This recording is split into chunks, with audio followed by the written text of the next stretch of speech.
Algumas pessoas vinham na época dos discípulos até Jesus e diziam assim: o seu mestre não paga os tributos?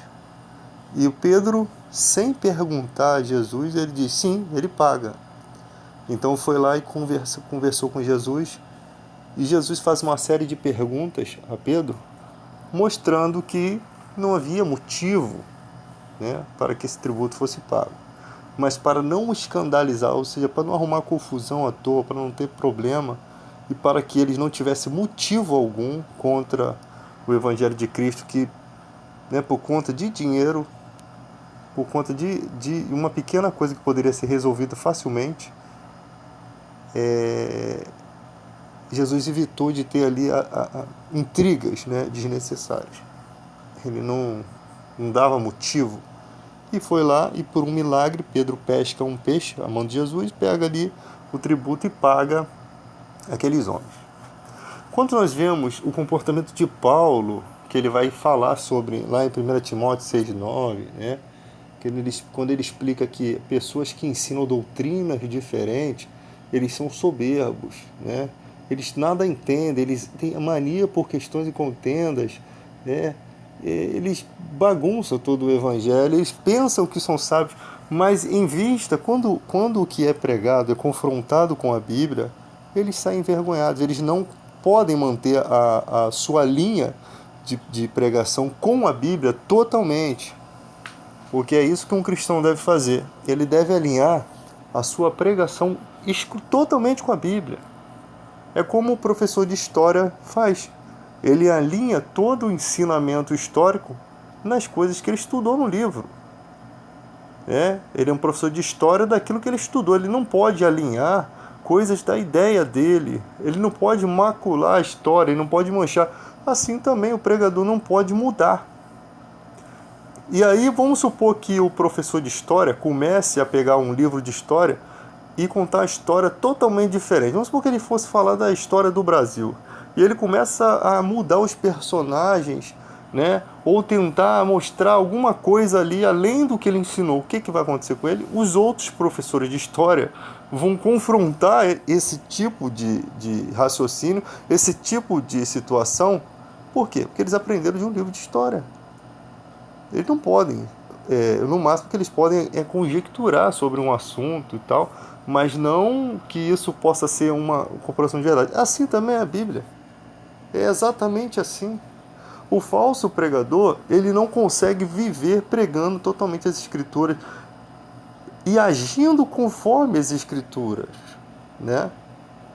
Porque o pregador diz uma coisa e faz outra. Como que pode ser isso? Então, o falso pregador, ele precisa de uma forma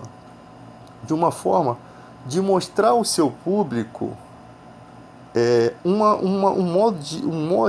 jeitinho de olhar a Bíblia de uma maneira que convém só a ele, né? Ele observa ali certos textos do Antigo Testamento, faz uma confusão, e a pessoa que está entrando na igreja hoje pensa, aquilo está escrito na Bíblia, né?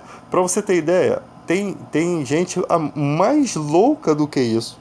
Esses dias tem uma igreja crescendo em Grácia. Ela foi criada desde 1980 e ela é uma igreja falsa, lógico, uma falsas pregações. E eles tatuam 666 na testa, no braço, já é um absurdo isso tudo aí. Mas o mais absurdo é o que o cara pega o texto lá do Antigo Testamento, que está lá em Provérbios, que diz que a quantidade de ouro de Salomão era 666 ciclos de ouro, e diz que aquilo, por ser o número do ouro de Salomão, só pode significar prosperidade. Então ele bota assim, prosperidade, está escrito. Aí lá no Evangelho de, não sei se é Eclesiastes capítulo 19, alguma coisa assim, tá lá o número 666 ciclos de ouro. O que isso tem a ver com a marca da besta? Só porque a mesma quantidade de ouro é a mesma coisa da marca da besta. Você está entendendo? E aquilo ali não vai significar prosperidade. Então, para você ver o nível de loucura que existe nas pessoas, como Jesus chamava de pequeninos na fé, pessoas que estão entrando pelas portas do Evangelho, mas não receberam o verdadeiro Evangelho, elas receberam aquilo que foi lhe dado. Né? Quem não tem nada, pega um pedacinho de pão, ele vai vendo daquele pedacinho ali. E tem gente que nunca sai daquele pedaço de pão. Vai ser no reino de Deus. Uma coisa que até um amigo falou esses dias que me faltava memória, né? Ele falou exatamente isso. No reino, um colega chamado Dedé, ele falou o seguinte: o reino de Deus é como uma rede lançada ao mar, isso está escrito, que pega peixes de todas as espécies, de todos os tamanhos, de todos os tipos. Exatamente as coisas que às vezes a gente esquece. Pega peixes de todos os tipos. Ali você tem um baiacu que é venenoso. Ali você tem peixes que não servem para comer, né? Peixes bons, peixes grandes, peixes pequenos, peixes que são dispensados, peixes bonitos, peixes feios. Então o reino de Deus é como isso, uma rede que é lançada e pega todo tipo de peixe. Né? O reino de Deus. Agora, os das trevas, você imagina como é que é. As pessoas vão desses lugares, elas não têm, elas são movidas por uma emoção, elas não têm ali o Espírito Santo de Deus, nem pode ter. O Espírito Santo, ele é o Espírito, ele nos dá certas coisas, certos atributos diferentes do mundo, se você realmente vive com Cristo, né? Ele mesmo diz que o ramo que não estando nele, que não der fruto, ele corta, mas o que dá fruto ele limpa para que produza mais fruto, né? Então, é muito difícil estar em Cristo e não viver o Espírito Santo, não viver a temperança, né? O domínio próprio, a mansidão, é muito difícil. Você sempre está caindo, está se levantando, está se refletindo, está fazendo errado, está voltando, sempre naquele mesmo ciclo, né? Difícil é se alinhar com as coisas do Espírito, mas você é movido a isso, você é empurrado para esse tipo de coisa, para as coisas do Espírito. Por mais que você está caído, você é sempre empurrado para isso, a refletir. Isso é prova da existência do Espírito Santo. Ele é consolador, ele chega para o seu coração e diz assim: não pode ficar em trevas, não pode ficar na sujeira. Ele consola aquela área e começa a trabalhar naquilo ali. E ali sempre a Bíblia ensina que há uma luta entre o espírito e a carne, porque elas são opostas. E nessa luta você não faz a sua vontade, para que você não faça a sua vontade, ou seja, é um empurrando o outro, você sempre parece que fica no mesmo lugar. Ou você vai para a carne ou você vai para o espírito, mas eles ficam guerreando e você não sai daquele lugar. E um está guerreando contra o outro.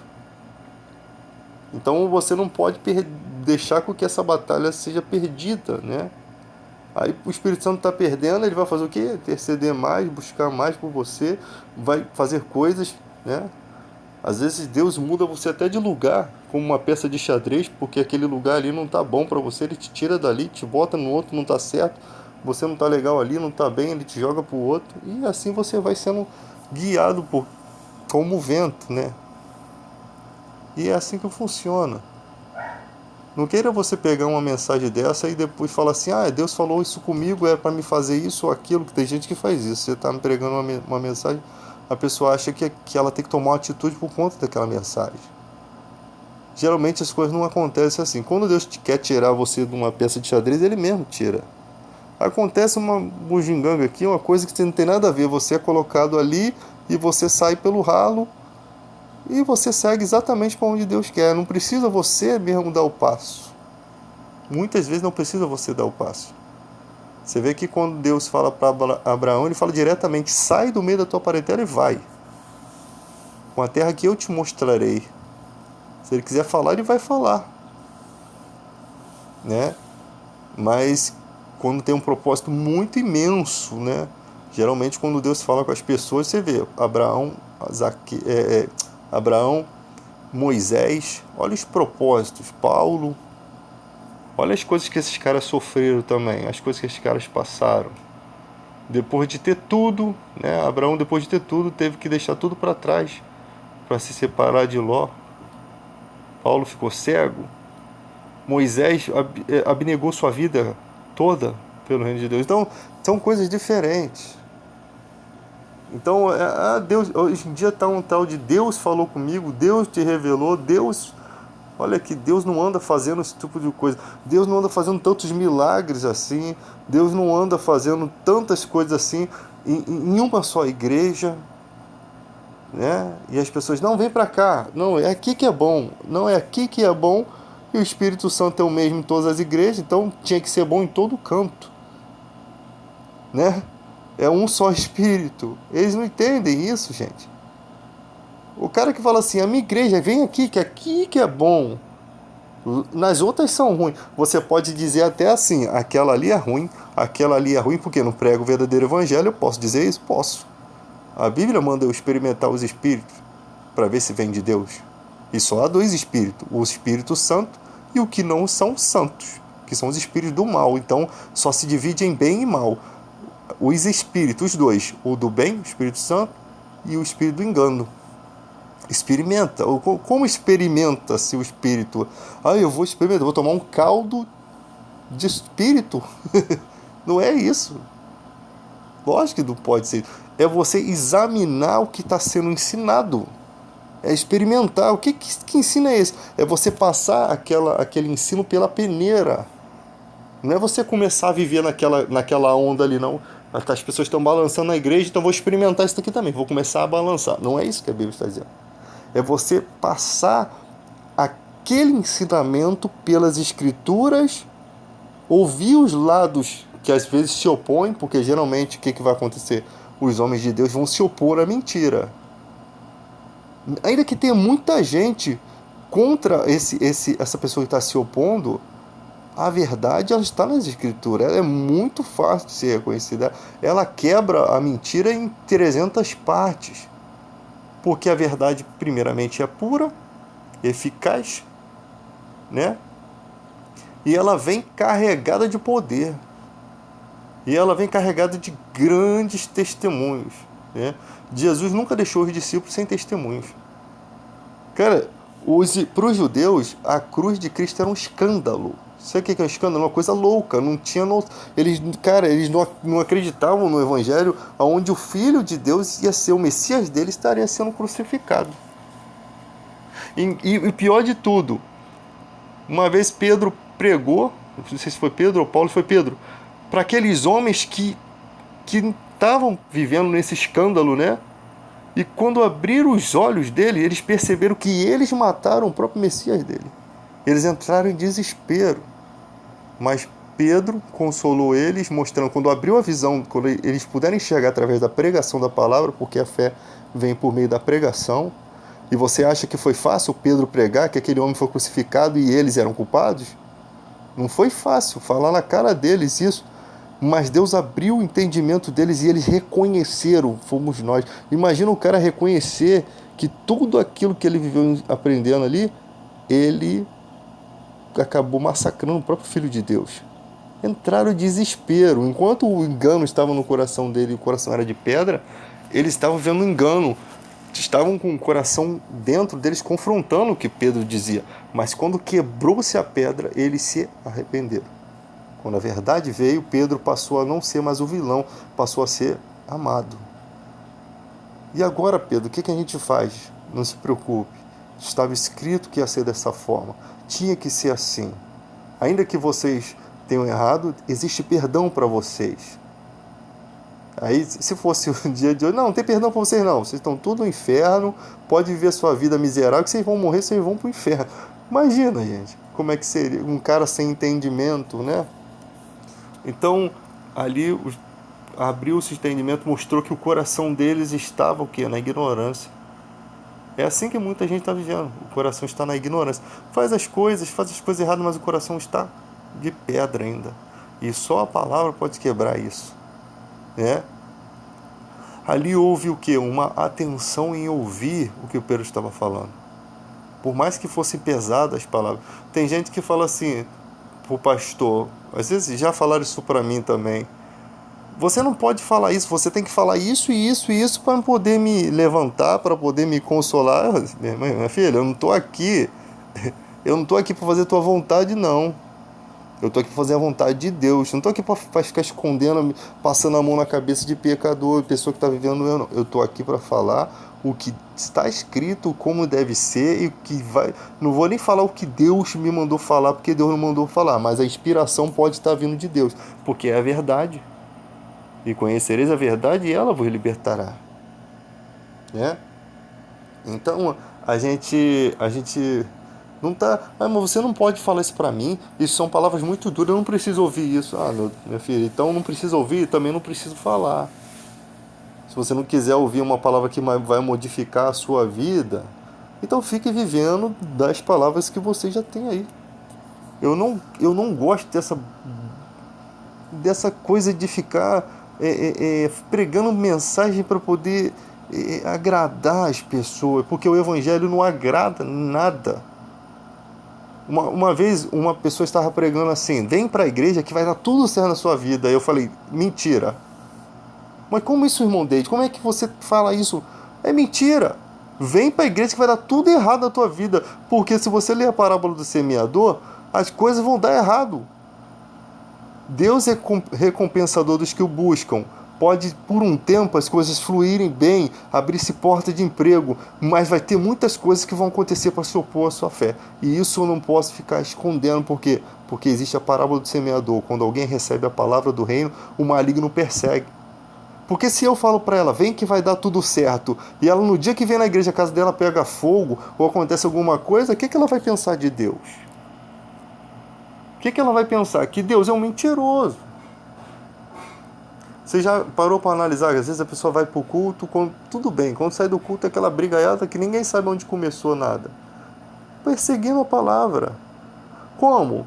De alguma forma, alguém fala uma coisa para uma pessoa e a pessoa com raiva rebate aquilo e naquele momento eu não sei como, não sei se o mal entra, eu não sei como é que funciona, cara. São mistérios. Porque você ainda não está debaixo do poder de Deus, né? Você ainda não foi tirado do império das trevas e transportado para o reino do Filho, Colossenses 1,13. Você não foi selado pelo Espírito Santo. Então você ainda está na zona do inimigo. Então eu não sei como é que ele trabalha, mas ele trabalha. Porque de uma coisinha que às vezes, cara, uma discussão assim de que uma pessoa viu uma coisa vermelha e a outra viu branca, e uma coisa que não tem sentido nenhum em estar com a razão, aquilo acaba fazendo o quê? Destruindo o casamento, destruindo aquele momento, destruindo aquele dia. Ele vem roubar, matar e destruir, mas ele também destrói pequenos momentos, ele destrói emoções, destrói momentos que poderiam ser felizes. Às vezes você vai lá todo feliz fazer compra no mercado, né? Que a felicidade do pobre é um crediário na Casa Bahia, como já dizia o irmão Monza Assassino, né? É um crediário na Casa Bahia. Então você tá lá comprando uma coisa legal, tal, daquilo ali. Eu já vi muita gente, eu já fiz isso também, de largar o carrinho no meio do mercado e sair fora e não comprar droga nenhuma. Aí mais tarde se reconcilia e fala assim: pô, a gente podia aqui estar comendo um danoninho, um sorvete, mas a gente brigou lá, não tem nada em casa para comer, só arroz e feijão. Isso também são coisas do inimigo. Por quê? Porque um vai falando coisa pro outro, e o outro quer manter a razão, você está na zona do inimigo. Quando você entra na contenda, por isso que a Bíblia diz assim, que o início da contenda é como abrir-se de uma represa. Desiste antes que haja rixas. Ou seja, a represa começa a se rachar, não adianta. Se você não para aquela rachadura, você não vai ter nem tempo para sobreviver, para reparar aquilo. Não vai ter tempo, ela vai romper-se. Então você desiste, porque se aquilo se rompe, vai haver uma rixa. E rixa é o quê? Dura uma semana, 2 semanas, dependendo da pessoa e do orgulho, 1 ano, 10 anos, separação, né? Novo casamento, tudo errado, pessoas que se amavam estão separados agora, não tem mais jeito de voltar e só segue em frente, cada um pro lado oposto da vida. E é assim que funciona. Então, a gente vai falando essas coisas, vai fluindo na mente, né, cara? A gente vai viajando nisso aí. Porque é realmente isso que acontece. E as pessoas não se dão conta. Elas não meditam nas escrituras. As escrituras, elas não estão dentro do coração. Vem aquela situação, elas não refletem. Por quê? Porque é como se você vivesse... pensa numa rádio, né? Ela tem várias sintonias. É como se você tivesse sintonizado numa sintonia que Deus não estivesse falando ao seu coração. Você está vivendo a sua vida da sua maneira, com as suas músicas, os seus propósitos, seus objetivos, e você nunca sintoniza na rádio, não vou falar rádio gospel não, na rádio de Deus, que é o quê? Meditação na palavra, pensamento em Cristo. Quando você vai saindo na rua, você pensa, leva o teu pensamento a Deus. Quando você vai tomar uma atitude, né, você dá lugar ao Espírito Santo, você tem a espada. Vem a sugestão, você guerreia. Você usa aquela palavra que está dentro do seu coração, você combate. Não vale a pena, não pode ser assim. Entendeu? Estou assim, mas não quero estar assim. Estou caído, mas eu não vou ficar assim. Preciso de ajuda. São orações que a gente faz, rogos, né? Posso falar assim, clamores da sua alma, que você diz assim, cara, eu estou aqui vivendo dessa forma, não devia ser dessa forma, não devia ter falado aquilo, falar aquelas palavras, não devia ter pensado aquilo. E nessa era de internet, há um alvoroço espiritual em nós, que nós vamos, né, se envolvendo em coisas e evoluindo nas coisas e perdendo o controle das coisas e não vivendo mais o evangelho, você vai vendo outras coisas. Ainda que seja necessário você refletir sobre como está o mundo, sobre como as pessoas estão agindo. Às vezes você entra em publicações para você consolar alguém, para você dizer não é assim, não é por esse caminho é preconceituoso, né? E tem gente que qualquer coisinha já taca pedra, já é totalmente crucial. Ela não olha para ela. A vida dela é um luxo, é perfeita, mas a da outra é totalmente perfeita. Então, ela vem com um comentário e massacra. E vem outras que não é bem assim. E outras que dizem, não, tem chance aqui. Né? Tem gente que não merece chance também naquele momento pela atitude que toma. Naquele momento, não merece porque fez uma coisa que não devia.